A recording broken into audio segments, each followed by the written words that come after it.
হযরত মাওলানা ইদ্রিস সাহেব সন্দীপী নাব্বারাল্লাহ মারকাদা কুতুবে বাঙ্গাল ছিলেন।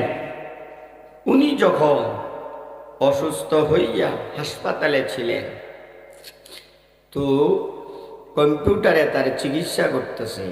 ওই সময় ধরা পড়ছে কম্পিউটারের মধ্যে আল্লাহ আল্লাহ আল্লাহ আল্লাহ।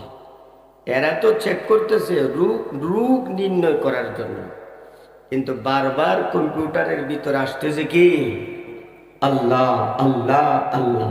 ডাক্তাররা অবাক হয়ে গেছে, কেন? সকালে আল্লাহর নাম, বিকালে আল্লাহর নাম, শেষ রাত্রে উঠিয়াও আল্লাহর নাম। 24টা ঘন্টা যার অন্তরের মধ্যে মাওলার নাম থাকবে, এন্তেকালের সময় তার কলমা নসিব হইয়া যাবে। আমার মাওলা বলেন, যাদেরকে আমি জান্নাত দিতে চাই তাদের একটা লক্ষণ হলো নবীর ওয়ারিস যারা রয়েছে, হক্কানি উলামায়ে কেরাম। হক্কানি উলামায়ে কেরামের মহাব্বত তার অন্তরে আমি ঢুকাইয়া দেই, কারণ নবীর ওয়ারিস হক্কানি উলামায়ে কেরাম। খেদমতে হক কারদানাস দিদনে খালেক সুদা। নবী নাই, নবীর দায়িত্ব যারা পালন করছেন তারা হলেন নবীর নায়েব, নবীর ওয়ারিস। হক্কানি আলেমের সাথে বন্ধুত্ব, নবীর সাথে বন্ধুত্ব। হক্কানি আলেমের সাথে দুশ্মনী রাখা, স্বয়ং নবীর সাথে দুশ্মনী রাখা। আমার আল্লাহ বলেন, ইউসাব্বিতুল্লাহ,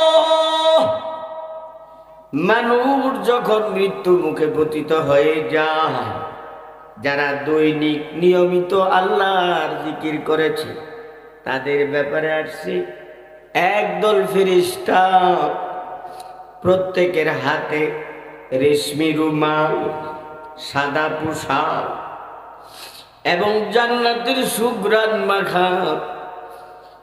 এই অবস্থায় আইসা সবাই ওই বান্দাকে সালাম দিতে থাকে। বলেন সুবহানাল্লাহ। সবাই সালাম দেয়। প্রথম ধাপেই এদেরকে দেখে মনটা খুশি হয়ে যাবে।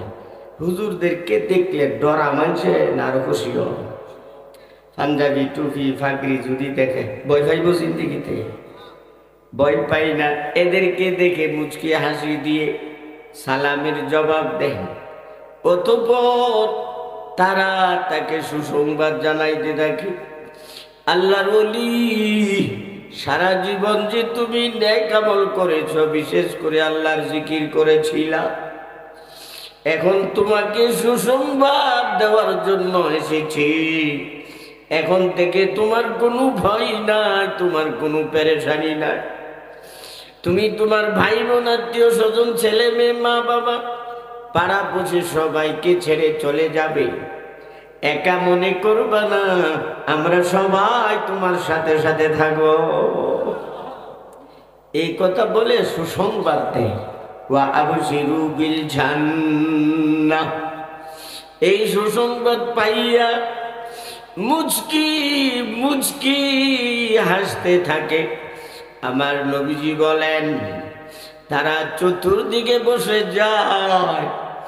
এই অবস্থার মধ্যে মালাকুল মউত হাজির হইয়া যায়। আজরাইল এত সুন্দর ভাবে তার সামনে এসে যায়, সবাইকে দেখাই আজরাইল ঠান্ডা।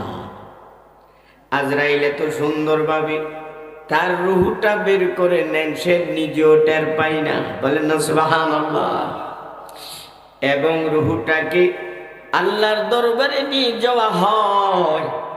নেওয়ার সময় সমস্ত ফেরেশতারা বলা বলি করতে থাকে, কত ভাগ্যবান, চমৎকার, ধন্যবাদ। পুরা আসমান জমিনের ফেরেশতারা একটা নারা লাগাইতে থাকে। বলেন না সুবহানাল্লাহ। আল্লাহ রাব্বুল আলামিনের দরবারে নিয়ে যাওয়া হয়। আল্লাহ বলেন, তাকে তার জান্নাত দেখাইয়া আবার বাড়িতে পৌঁছায় দাও। বাড়িতে পৌঁছানোর পর সে ঘোরাফেরা করে যারা কান্নাকাটি করতেছে তাদেরকে সান্ত্বনা দেন। তোমরা কেন কান্নাকাটি করছো? আল্লাহ রাব্বুল আলামিন আমাকে যে নেয়ামত দান করেছেন, আমাকে যে জান্নাত দান করেছেন, সেগুলো যদি দেখতে পারতা খুশির কালেও কান্নাকাটি করতাম না, খুশিতে বাগবাগ হয়ে যেত। কান্নাকাটি করিও না। আর কি বলে জানে বুখারীর হাদিস, কাদ্দিবুনি কাদ্দিবুনি, তোমরা আমাকে কেন দেরি করছো? তাড়াতাড়ি আমাকে গোসল দিয়া জানাজা পড়াইয়া আমাকে আমার বাসস্থানে পৌঁছাইয়া দাও। বুখারীর হাদিস, কাদ্দিমুনি কাদ্দিমুনি, দেরি কেন করছো? তাড়াতাড়ি কর। ওই আত্মীয় স্বজনে সব ভুলা যাবা, বলেন না সুবহানাল্লাহ।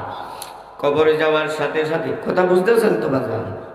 কবরে যখন তাকে দফন করা হয়, হাদিস শরীফে আসছে, মাথার দিকে নামাজ আইসা বসা যায়, পায়ের দিকে রোজা, ডান দিকে যাকাত এবং বাম দিকে এমনভাবে হজ, অন্য অন্য ইবাদতগুলো সব সেটিং হয়ে বয়ে রয়েছে, যাতে করে তার কাছে কেউ ঢুকতে না পারে চতুর্দিকে, বলেন সুবহানাল্লাহ। এখন আসতেছে মুনকার নাকির ফেরেশতা। মুনকার নাকির ফেরেশতার অবস্থা কঠিন। এই জন্য প্রথমে মাথার দিক দিয়ে প্রবেশ করতে চায়, নামাজে বাধা দেয়, খবরদার কাছে আসবা না, স্টপ। বেচারা অনেক কষ্ট করে আসছে, আমি নামাজকে দুনিয়ার জীবনে সে সংরক্ষণ করেছিল, শত ব্যস্ততার মাঝেও সে আমি নামাজকে ছাড়ে নাই। এখন থেকে আমার দায়িত্ব, আমি তাকে পাহারাদারি করব। অন্য দিক দিয়ে যাও। এখন যে দিক দিয়ে যা বাধা দেয়, অতঃপর তাকে ইশারা দেয় দূর থেকেই, উঠে যাও বাজান, উঠো উঠো, বলেন না সুবহানাল্লাহ। তাকে বসানো হয়, বসাইয়া প্রশ্ন করে, প্রশ্ন করতে দেরি, তার জবান দিয়া উত্তর বের হতে দেরি হয় না। এরতুল ইউসাব্বিতুল্লাহুল্লাযীনা আমানু বিল কাউলিস সাবিত। দুনিয়ার জীবনে সে যে নেক আমলগুলো করেছে, বিশেষ করে আল্লাহকে বিশ্বাস করেছিল, আল্লাহর জিকির করেছিল সব সময়। ভাই সকালবেলা থেকে যারা জিকির করছে, বিকালে জিকির করছে, শেষ রাত্রে জিকির করছে, 3টা মাগরিবের পরেও জিকির, ফজরের পরেও কোরআন তেলাওয়াত জিকির, শেষ রাত্রেও জিকির নিয়মতান্ত্রিক ভাবে 3টা পর্যন্ত যে ব্যক্তি জিকির করতে করতে হঠাৎ করে মৃত্যুবরণ করলো, এ জিকিরের অভ্যাস তো থাকবো কবরে। তখন প্রশ্ন করার সাথে সাথে 3টা প্রশ্ন করা হয়। এই দেখেন, প্রথম প্রশ্ন মার রাব্বুকা, অর্থ হইল তোমার রব কে? উত্তর দিবে কি? রব্বি আল্লাহ, মানে আল্লাহ। অথচ এই আল্লাহ কত হাজার বার জপছে, হিসাব না। ওই কম্পিউটারের মতো সন্দীপ রোজ আল্লাহ আল্লাহ জপছে, কম্পিউটারে পর্যন্ত এসে গেছে। মার রাব্বুকা যখন প্রশ্ন করবে, কিতাবে তো আসছে এমন এমন আল্লাহর বলিরা আছে, উল্টা প্রশ্ন করবে, তুমি এমন আল্লাহর ব্যাপারে আমাকে প্রশ্ন করেছো যে আল্লাহর মোহাব্বতে আমি পুরে সারকার হয়ে গেছি। 24টা ঘন্টা আমি আমার মাওলার নাম অন্তরে গেঁথে ফেলেছিলাম। একটা কথা কই না, মার কাছে মামুর বাড়ি কি তা, আমার কাছে আইসো মার রাব্বুকা বলতা, রব্বি আল্লাহ, আমার প্রভু হলেন আল্লাহ। প্রশ্নের জবাব ঝটফট করে সে দিয়ে দেবে। দেওয়ার সাথে সাথে আল্লাহর পক্ষ থেকে আওয়াজ আসবে, ও ফেরেশতারা, আমার এই বান্দাকে আর অতিরিক্ত প্রশ্ন করবে না, বড় কষ্ট কইরা দুনিয়া থেকে আসছি, আমার বান্দার একটু আরাম করতে দাও। ফাফরিসুহু ফিল জান্নাহ, জান্নাতের বিছানা তার জন্য কবরে বিছাইয়া দাও। ওয়ালবিসুহু বিল জান্নাহ, জান্নাতের পোশাক তার শরীরে লাগাইয়া দাও। ওয়াফতাহু লাহু বাবান ইলাল জান্নাহ, জান্নাতের সাথে ছোট্ট একটা খিড়কি খুলে দাও এবং তার কবরটাকে চতুর্দিকে 70 গজ করে প্রশস্ত করে দাও। সাথে সাথে তাই করা হবে। ফেরেশতারা বলবেন আল্লাহর ওলি তুমি ধন্য, বলেন সুবহানাল্লাহ। তুমি সাকসেসফুল হয়ে গেছো, তুমি সফল কাম হয়ে গেছো, এখন আর তোমাকে কষ্ট দেওয়া হবে না। তুমি এক কাজ করো, ঘুমায়া যাও। না না, এখন আমি ঘুমাইতাম না, আমি বেঁচে যাও। বলেন না সুবহানাল্লাহ। বুখারী শরীফের হাদিস। আমি এখন বাড়িতে যাব, আমি আমার পরিবারের সদস্যদেরকে গিয়ে বলবো আমাকে যে এমন পুরস্কার দেওয়া হয়েছে। একটা কথা বুঝেন, আলহামদুলিল্লাহ। আগে বলছি কি না? বলছি তো মাদ্রাসার যে গোল্ডেন এ প্লাস পেয়েছে, বলছিলাম না আগে? তো গোল্ডেন এ প্লাস যে পাইছে, কত মানুষের ফোন করে জানাইতো না খুশি।